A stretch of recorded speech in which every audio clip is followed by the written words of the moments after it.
ठीक है, ध्यान दीजिएगा। अब हम लोगों को अल्केन्स के बारे में पढ़ना है। ठीक है, तो अल्केन्स होता क्या है?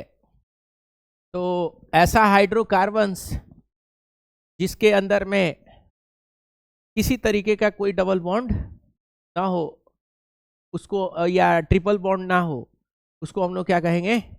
अल्केन्स कहेंगे।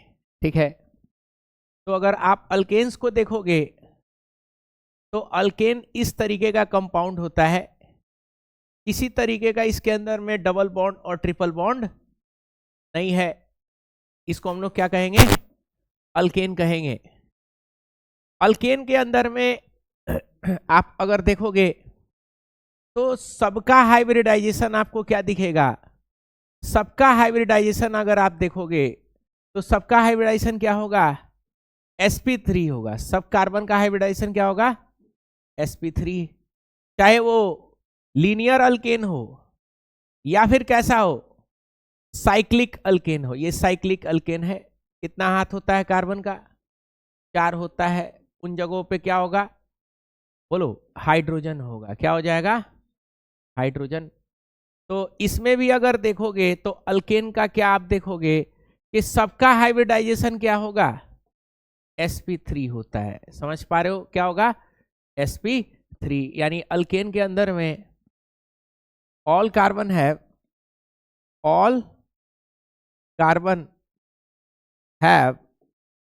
sp3 hybridization. सबका हाइब्रिडाइजेशन क्या होता है? sp3 होता है। समझ पा रहे हो बात को? अब यहां पे एक और चीज समझिएगा, किसी तरीके का कोई डबल बॉन्ड और ट्रिपल बॉन्ड नहीं होता है। इट इज सैचुरेटेड, बोलो, saturated hydrocarbon, that is no pi bond, यानी नो डबल और बोलो ट्रिपल बॉन्ड। कोई दिक्कत? अब आ जाते हैं कार्बन कार्बन के स्ट्रक्चर पे। मान लो ये एक हाइड्रोकार्बन है, तो इसका स्ट्रक्चर कैसा होता है स्पेस में? बताओ, कैसा होता है स्ट्रक्चर स्पेस में? टेट्राहेड्रल होता है क्या? बाबू बात मत करो, नहीं तो हिंसा शुरू हो जाएगा। ठीक है, इसका स्ट्रक्चर कैसा होता है? sp3 हाइब्रिडाइजेशन है। और स्ट्रक्चर कैसा होगा? बोलो, स्ट्रक्चर जो होता है वो कैसा होता है? टेट्राहेड्रल शेप होता है। शेप समझ पा रहे हो कैसा होगा? Tetrahedral shape. और बॉन्ड एंगल जो आप देखोगे, बॉन्ड एंगल कितना होता है? 109.5 डिग्री का बॉन्ड एंगल होता है, जो कि हम लोग केमिकल बॉन्डिंग में पढ़े हुए हैं। 109.5 डिग्री का बॉन्ड एंगल। और शेप कैसा होता है? टेट्राहेड्रल होता है। अब आ जाते हैं इसके बॉन्ड लेंथ की तरफ, ध्यान दीजिएगा। तो मान लो इस तरीके का कोई आपका अल्केन है ऐसा, तो कार्बन कार्बन का जो बॉन्ड लेंथ होता है वो 154 पिकोमीटर का होता है। कितना का होगा? 154 का पिकोमीटर का होता है। और कार्बन हाइड्रोजन जो बॉन्ड होता है वो 112 पिकोमीटर का होता है। कार्बन हाइड्रोजन का बॉन्ड कितना होता है? 112 पिकोमीटर का होता है। ये डिटेल आपको याद होना चाहिए। समझ पा रहे हो? Shape tetrahedral. अच्छा, ये भी सारा शेप क्या होता है? टेट्राहेड्रल ही होता है। सब क्या होगा? टेट्राहेड्रल। कैसे? पेन देना जरा। देखो, ये एक कार्बन है, हाथ मेरा कार्बन, ऐसे क्या हो गया आपका? 4। इस तरीके का बॉन्ड है ऐसा। ये आपका कैसा है? टेट्राहेड्रल है। शेप कैसा है? टेट्राहेड्रल। थोड़ा सा बन नहीं पा रहा है, ठीक है। ये आपका क्या है? टेट्राहेड्रल है। कोई दिक्कत? आगे जो कार्बन अटैच होगा इससे, वो भी क्या होगा? वो भी ऐसे टेट्राहेड्रल होगा। समझ पा रहे हो बात को? उसके आगे जो कनेक्ट होगा वो भी क्या होगा? वो भी टेट्राहेड्रल होगा। भले हम लोग दिखाएंगे इसको कैसा, सीधा सीधा दिखा रहे हैं, लेकिन एक्चुअली में ये सीधा सीधा नहीं है। वो कैसा होता है? वो सब टेट्राहेड्रल शेप में होता है। ठीक है, जैसे यहां पे आप देखोगे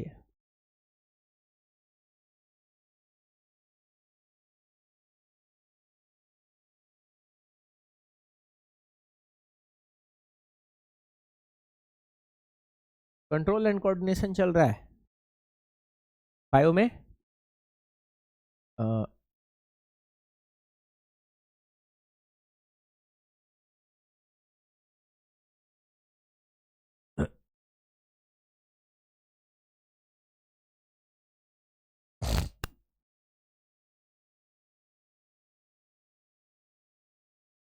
यहाँ पे आप देखोगे तो देखो ये मीथेन है टेट्राहेड्रल, ये क्या है? इथेन है। तो इस तरीके का है, देख पा रहे हो?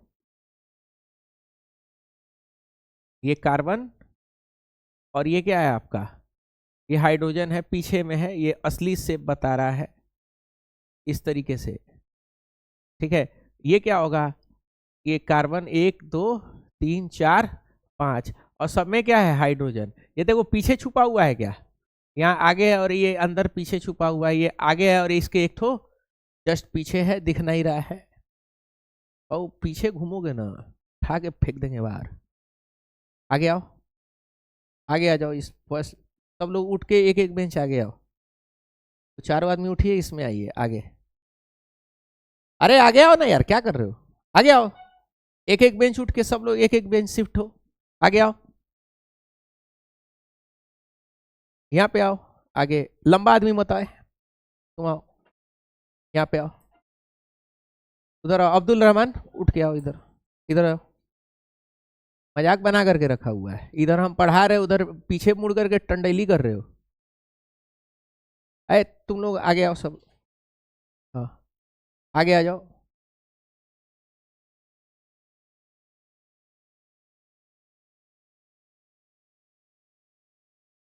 एक एक बेंच आगे आओ, हाँ इधर बैठो। ठीक है, तो ये इस तरीके का क्या होता है? इस तरीके का शेप होता है। कोई दिक्कत? तो टेट्राहेड्रल शेप होता है और इस तरीके से ये आपका बॉन्डिंग बॉन्डिंग होता है। तो इसमें अल्केन में क्या सीखे हैं?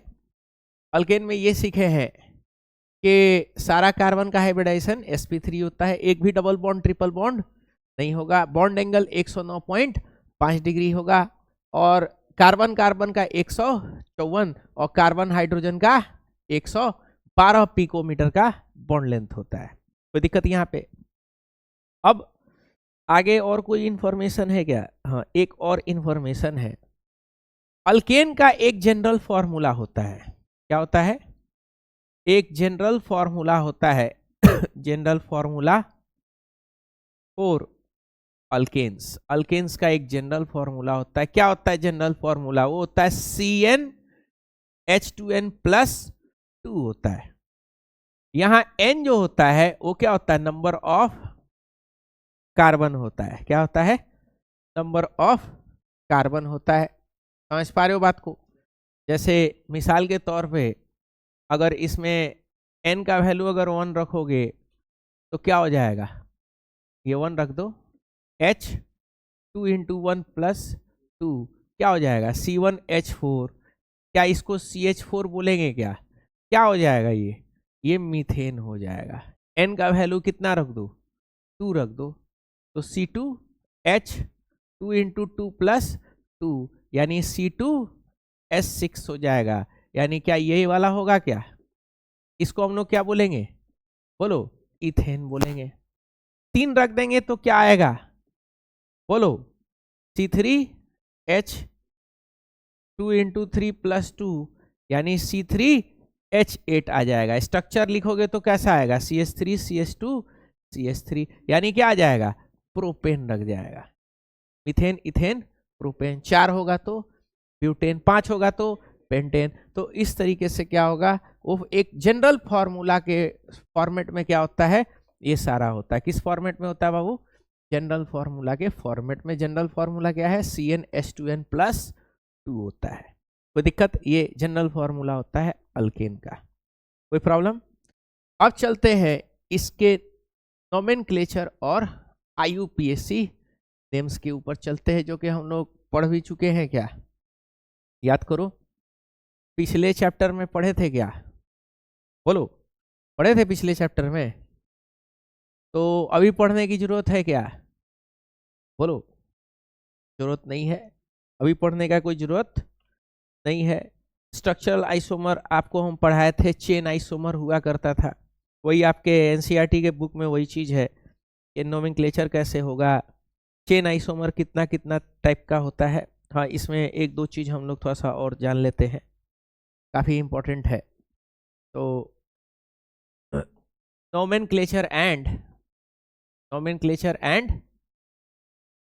आइसो या आइसोमेरिज्म, ध्यान दीजिएगा। तो जैसे मिसाल के तौर पे आपका एक कंपाउंड है 5 कार्बन वाला, इसका नाम क्या आप लिखते थे? पेंटेन लिखते थे। क्या लिखते थे? पेंटेन लिखते थे। क्या आप इसको ऐसे भी लिख सकते हैं? क्या ऐसे भी लिख सकते हैं? 1 2 3 4, क्या है?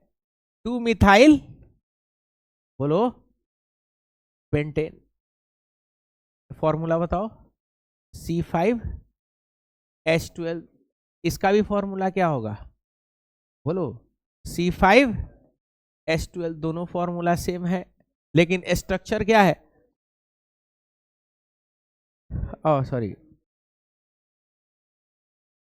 ब्यूटेन। कोई दिक्कत? फॉर्मूला चेक कर लो। अच्छा, एक और तरीके से आप लिख सकते हो। क्या? कौन से तरीके से? ध्यान दीजिएगा। ऐसे CH3 CCH3 CH3 और ये CH3, क्या नाम हो जाएगा इसका? बोलो, 2,2 डाई मिथाइल पेंटेन, ये प्रोपेन। इसका भी फॉर्मूला क्या होगा? C5H12। क्या हो जाएगा? C5H12। इसका मतलब नोमेनक्लेचर तो आप जानते ही हो, नोमेनक्लेचर पढ़ाने का जरूरत हमको है नहीं, ठीक है। तो इससे आपको क्या शिक्षा मिल रहा है? इससे आपको ये शिक्षा मिल रहा है, ये और ये, इन तीनों का केमिकल फॉर्मूला क्या है? सेम है, लेकिन क्या अलग है? स्ट्रक्चर अलग अलग है। तो ये सब किस कैटेगरी में आ जाता है? चेन आइसोमर इसको बोलते हैं। क्या बोलते हैं? चेन आइसोमर्स इनको हम लोग बोलेंगे। कोई प्रॉब्लम यहाँ पे? ठीक है। तो ये आपस में सब क्या है? आइसोमर्स है। आपस में क्या है? आइसोमर्स है। ठीक है। अब आते हैं बॉइलिंग पॉइंट के ऊपर। ठीक है, बॉइलिंग पॉइंट ऑफ अल्केन्स, ध्यान दीजिएगा। तो यहां पे समझना, ध्यान दीजिएगा कि जितना ज्यादा मॉलिक्यूलर वेट होता है, जितना ज्यादा मॉलिक्यूलर वेट होता है, उतना ही ज्यादा बॉइलिंग पॉइंट होता है। मॉलिक्यूल जितना भारी होगा, उसका बॉइलिंग पॉइंट भी क्या होगा? उतना ही ज्यादा होगा। समझ पा रहे हो? आप देखोगे मीथेन एक कार्बन का है, CH4, methane, ethane, propane, butane, ये सब, पेंटेन, ये सब क्या होता है? गैस फॉर्म में रहता है। किस फॉर्म में रहता है? गैस फॉर्म में।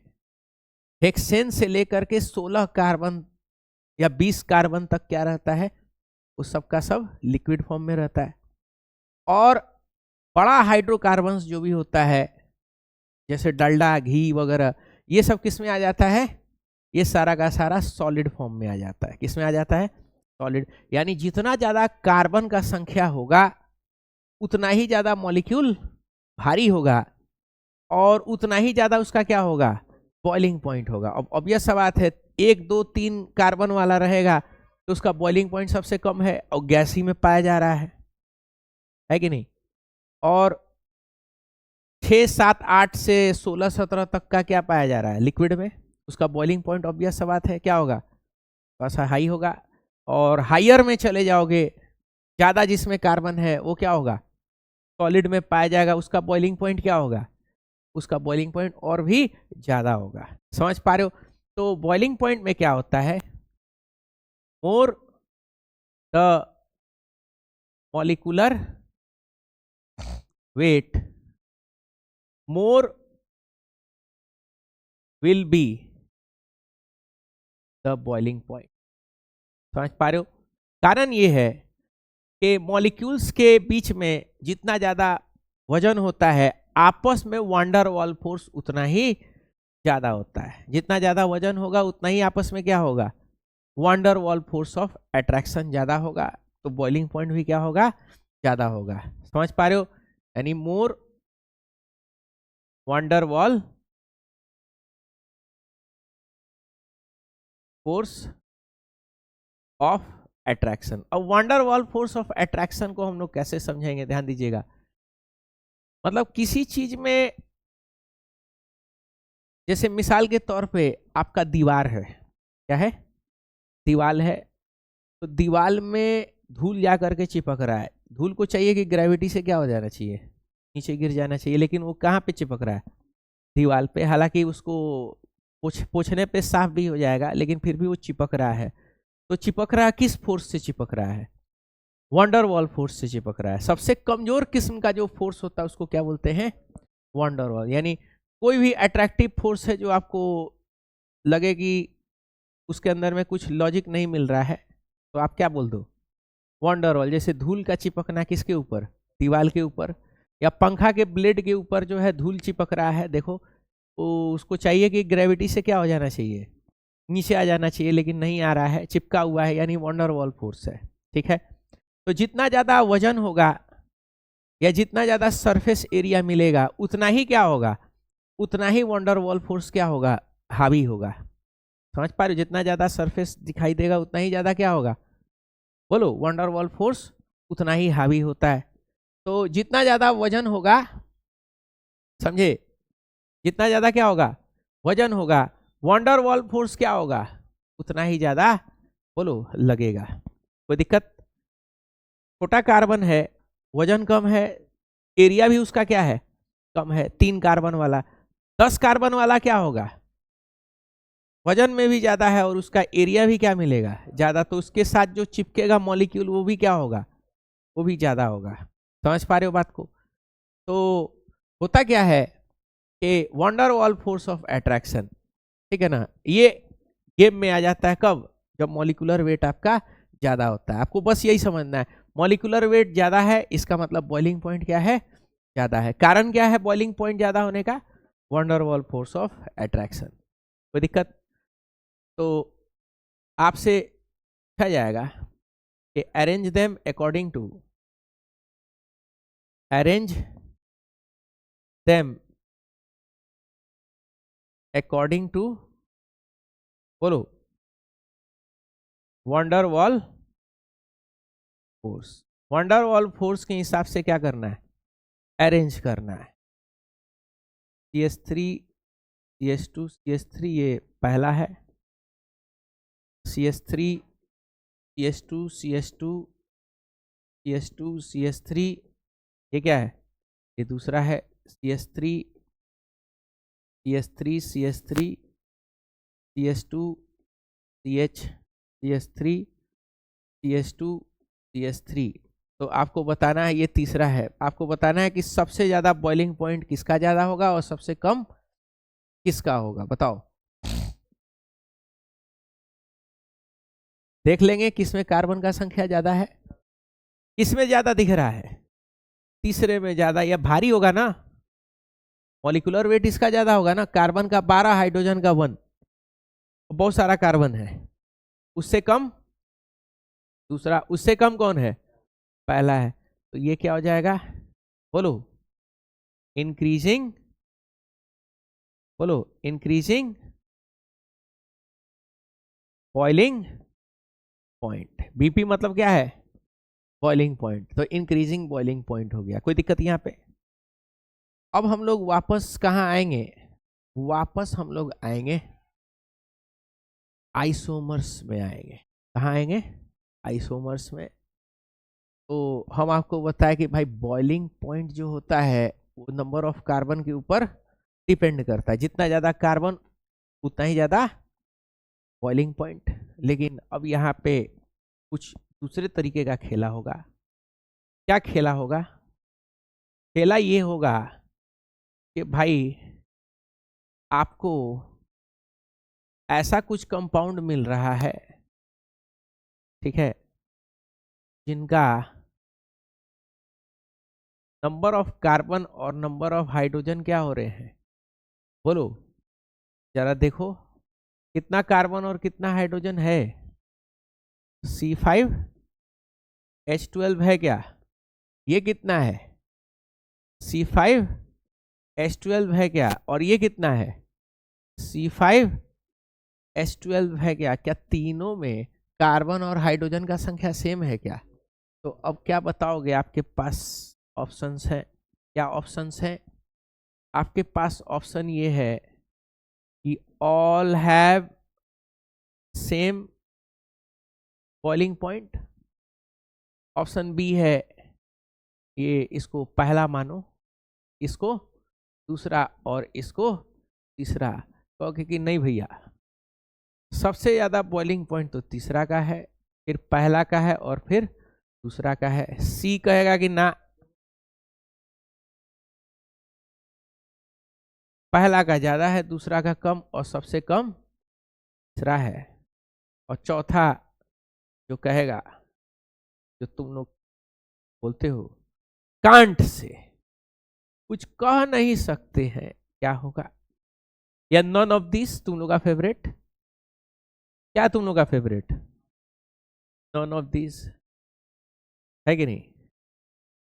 लिख लोड़ा पड़ पत्थर, कुछ पता नहीं तो क्या लगाएंगे? नॉन ऑफ दिस लगाएंगे, जो कि तुम लोग लगाते हो। तुम लोग का डेली हैबिट क्या है? मोबाइल हारना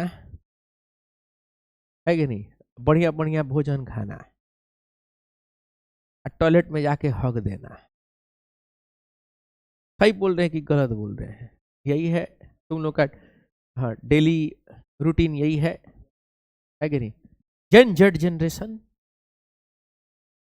ठंडू जनरेशन, है कि नहीं? तो अब तुम लोग जो है, मतलब अब क्या बताएं हम? तो अब इसमें तुम लोग को लॉजिक देना पड़ेगा कि भाई किसका बॉइलिंग पॉइंट ज्यादा होगा, किसका कम होगा। देखो इतना हम बेइज्जत करते हैं, दिल पे कभी मत लो, है? दिल पे कभी मत लो, है कि नहीं? तुम लोगों को कभी कभी हम कंपेयर कर देते हैं कुत्ता से, बिल्ली से, सुअर से, है कि नहीं?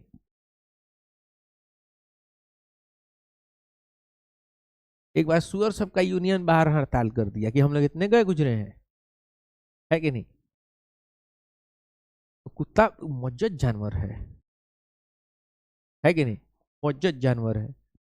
हम माफी मांगते हैं सभी कुत्तों से। चलो आगे बढ़ते हैं, ध्यान दोगे तो यहाँ पे समझना कि किसका बॉइलिंग पॉइंट ज्यादा है, किसका बॉइलिंग पॉइंट कम है। अब इसमें सबका भाई कार्बन भी सेम हो गया, हाइड्रोजन भी सेम हो गया, तो नहीं पढ़ा रहेगा तो करेगा अरे तेरी सबका सेम है रे। मारो ऑप्शन ए, गलत। मारो नॉन ऑफ दिस, क्या हो जाएगा? गलत। अब इन दोनों चोरों में से पकड़ेंगे कि कौन असली चोर है। हम लोग खेलते थे ना, चोर सिपाही राजा, राजा 1000, मंत्री 800, सिपाही 500, चोरवा 0, है कि नहीं? पकड़ना रहता था मंत्री और चोर में, आ सिपाही पकड़ता था, सिपाही धर लिया तो 500, और नहीं धर पाया तो 0 हो जाएगा, वजीर 800। वजीर को चुपचाप रहना रहता है। रजवा बोलता कौन है चोर, है कि नहीं? बताओ ये कौन सा न्याय व्यवस्था है? सिपाही चोर बन जा रहा है कि नहीं? ध्यान दोगे तो अब यहाँ पे क्या करना है, आपको चेक करना है कि किसका बॉइलिंग पॉइंट ज्यादा है, किसका कम है। ध्यान दोगे तो हम ये बोलते हैं कि जितना ज्यादा ब्रांच होगा, more branch less boiling point in isomers. इसमें अगर आइसोमर्स हैं, आइसोमर्स का मतलब जिनका फॉर्मूला सेम है लेकिन ब्रांच या स्ट्रक्चर अलग अलग है, तो उस केस में आपको क्या देखना है? आपको ये देखना है कि भाई किसका ज्यादा ब्रांच है। जिसका जितना ज्यादा ब्रांच होगा उसका बॉइलिंग पॉइंट क्या होगा, उतना ही कम होगा। तो यहां पे जरा सा देखो, इसका कोई ब्रांच है क्या, कोई ब्रांच नहीं है। इसका बताओ कोई ब्रांच है क्या, हाँ जी, कितना ब्रांच है, एक ब्रांच है। अच्छा इसको बताओ, इसका कोई ब्रांच है क्या, हाँ जी ब्रांच है। कितना ब्रांच है, 2 ठो ब्रांच है। तो और ये क्या कह रहा है, जितना ज्यादा ब्रांच होगा उतना ही बॉइलिंग पॉइंट उसका कम होगा। तो सबसे कम बॉइलिंग पॉइंट बताओ किसका है, सबसे कम किसका है, तीसरे का होगा ना, ज्यादा ब्रांच कम बॉइलिंग पॉइंट। उसके बाद दूसरा, और सबसे ज्यादा बॉइलिंग पॉइंट किसका होगा, फर्स्ट वाले का होगा। तो ये तभी लगाना है, कब लगाना है, आइसोमर का जब खेला चले तब लगाना है। समझ पा रहे हो बात को। तो बताओ कौन सा ऑप्शन करेक्ट होगा, बोलो सी ऑप्शन जो होगा वो आपका करेक्ट होगा। ऐसा सवाल ये लोग उठा के देता है, ठीक है ना, लेकिन बच्चा लोग जो है बेचारा कर नहीं पाता है, कोई दिक्कत। बोलो आगे बढ़ते हैं, ध्यान दीजिएगा।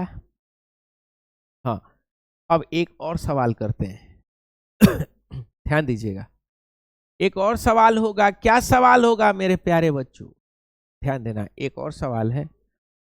सवाल क्या है, आपको सॉल्व करना है, ध्यान दोगे, देखते हैं कि तुम सॉल्व कर पाते हो कि नहीं कर पाते हो।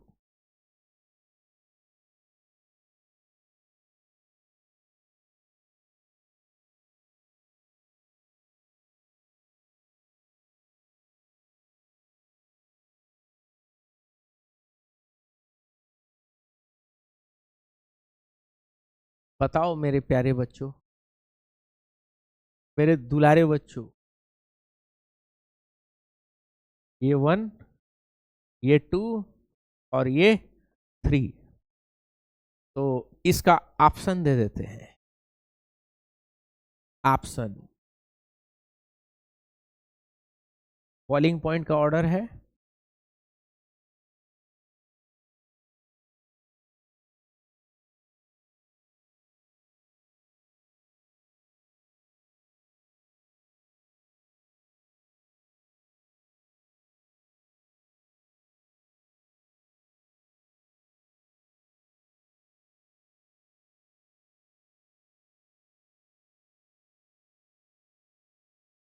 चलो मेरे प्यारे बच्चों शुरू हो जाओ।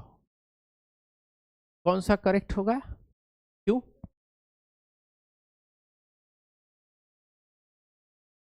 सबसे पहले तो फॉर्मूला चेक कर लेते हैं। ये बताओ कितना है, C4H10, इसका बताओ C5H12, और ये भी क्या है C5H12 है, ठीक है। तो अब इनमें से बताओ कि सबसे कम कार्बन किसमें है, इसमें है फर्स्ट वाले में। तो सबसे कम बॉइलिंग पॉइंट किसका होगा, फर्स्ट वाले का होगा, फर्स्ट वाले का सबसे कम बॉइलिंग पॉइंट। अब 2 और 3 में चेक करेंगे, तो बताओ क्या होगा 2 और 3 में। 2 और 3 का दोनों का फॉर्मूला क्या है, सेम है, यानी आइसोमर हो चुका है, दोनों क्या हो चुका है।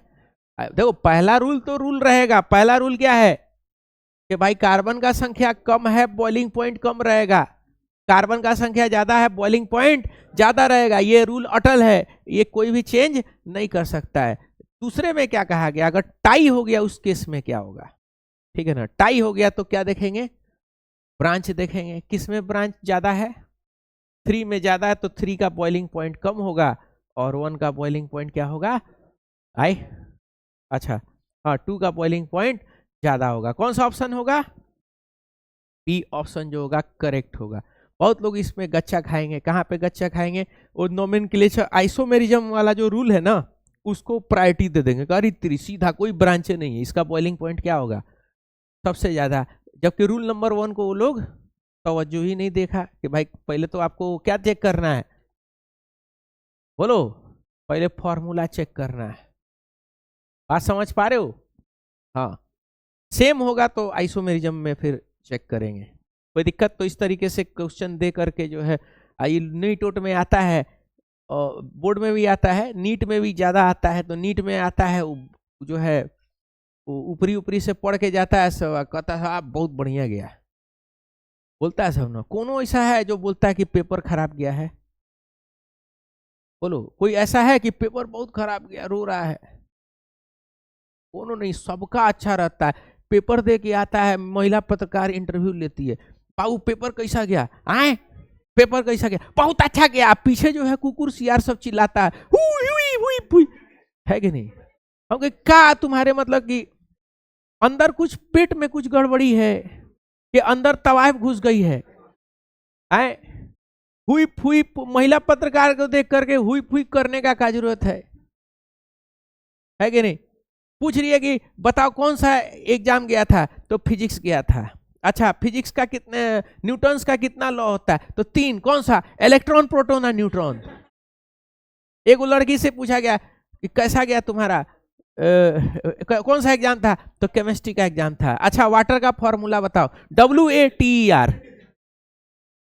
एग्जाम कैसा गया है? तो बहुत अच्छा गया है। एग्जाम सबका बहुत अच्छा जाता है कि नहीं? हाँ, लेकिन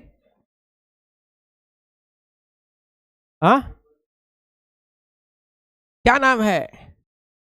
Aditya Kumar, class 6, favourite subject आए बैगन। एग्जाम बढ़िया जाता है, point to be noted my Lord.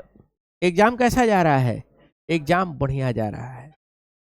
Result नहीं आता है कि नहीं? इस पे तो मीम बनना चाहिए, है कि नहीं? ये चीज है, बताओ। चलो, तो ये बड़ा मतलब कि ताज्जुब खेस बात है। अब आगे बढ़ते हैं, ध्यान दीजिएगा।